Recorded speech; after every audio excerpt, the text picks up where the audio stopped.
G-Free Radio, G-Free Radio, G-Free Radio. Don't forget who we are and where we are. We are available at various different places. There's YouTube, of course. You can watch us via your TV or via your computer if your TV is hooked up in that way. We're also on iTunes, so you can download us and listen to various episodes, all the archive episodes, which are available on iTunes as well. So you can download that to your smartphone, to your iPhone, and you can listen maybe when you're commuting or in the bathroom, or maybe when you're cooking or doing the housework or exercising, taking the dog for a walk, you know, the kind of thing. Anywhere, essentially, you can catch up on some of our shows. And we're also via gfreeradio.com, and if you click on there, it'll take you to our main hosting site, which is actually run by a company called Spreaker, like an audio speaker, a loudspeaker, but with an R in. Spreaker, that is where we are based. And if you scroll down all the episodes there, not only can you listen to them again and again and again,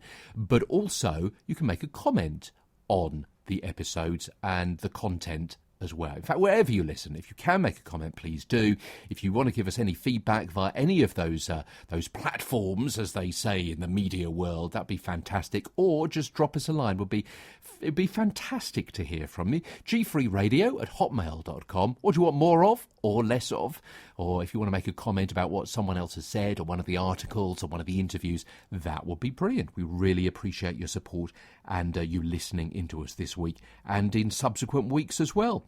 So for the past few episodes, we've been talking about various breakfast cereals. We kind of thought, didn't we, a few weeks ago, start of a new year, that kind of links in with the start of a day, so it'd be a good opportunity to talk about the first meal of the day when we break our overnight fast, when we have breakfast. So our series continues this week with a brand from Europe you might not have heard before. They're called Rosies Foods, and I'll tell you in a few moments' time where you can actually buy Rosies Foods from. They're online. They're not in the shops in the UK, but certainly you can buy them online.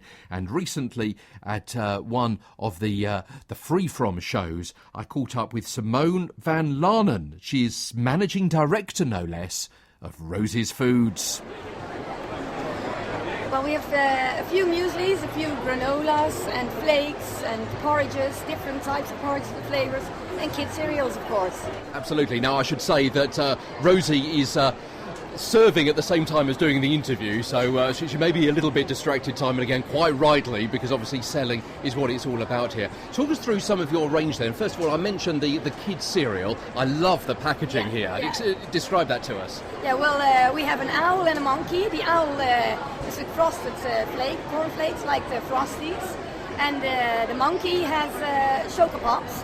And the owl can pop up the ears, and the monkey can pop out the ears. So they look really cute. Really for children. So the boxes actually change, and yeah, things pop out, as you say, to show those different characters. Yeah. And also your mueslis, I mentioned. Again, a few different flavours that I haven't seen before. Yeah, we have a tropical muesli with a lot of flakes, very light and very full of fruit. And then we have a Swiss type muesli, an organic oat. It's organic with oats and with seeds and nuts and fruit.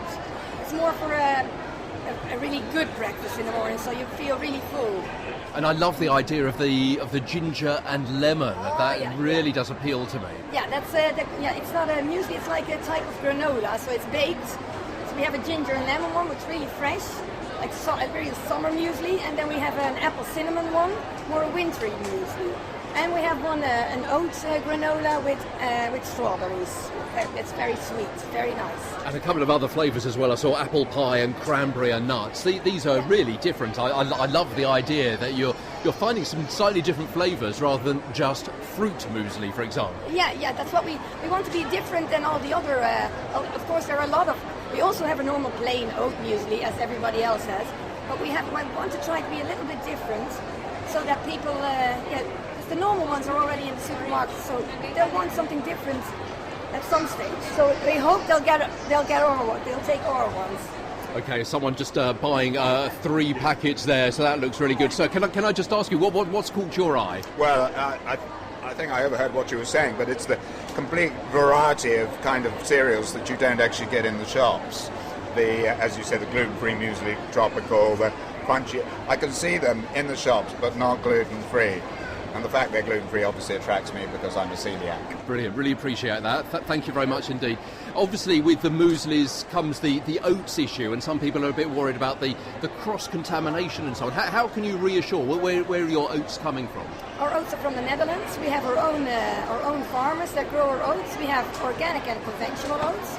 But we have a very strict policy with the farmers, so they have to be, like every field has to have that many meters before another field. They have to have special silos. They have to be, they take them from the field with a special machines they're not used for anything else. Our cleaner is only used for oats and for grass, so there's no cross-contamination there. And we have a special flaker for it, gluten-free, so we try the best for the best so that we won't have any cross-contamination. Okay, now people may not have heard of you. I apologise if that's the case because I hadn't. But you are really big, aren't you? Rosies is really big. I'm looking certainly in the Netherlands, which I think is where it's based, but also across Europe, countries as diverse as Germany, Denmark, Poland, Switzerland, Latvia, Czech Republic, Russia. You're right across, and also Dubai as well. There's quite a combination of different countries there. We're starting in Hong Kong now. In July, we have the first big shop in Hong Kong that's starting with our products. But the UK is, we're starting now in the UK with 2 web shops, Gluten-Free Foods and Goodness Direct.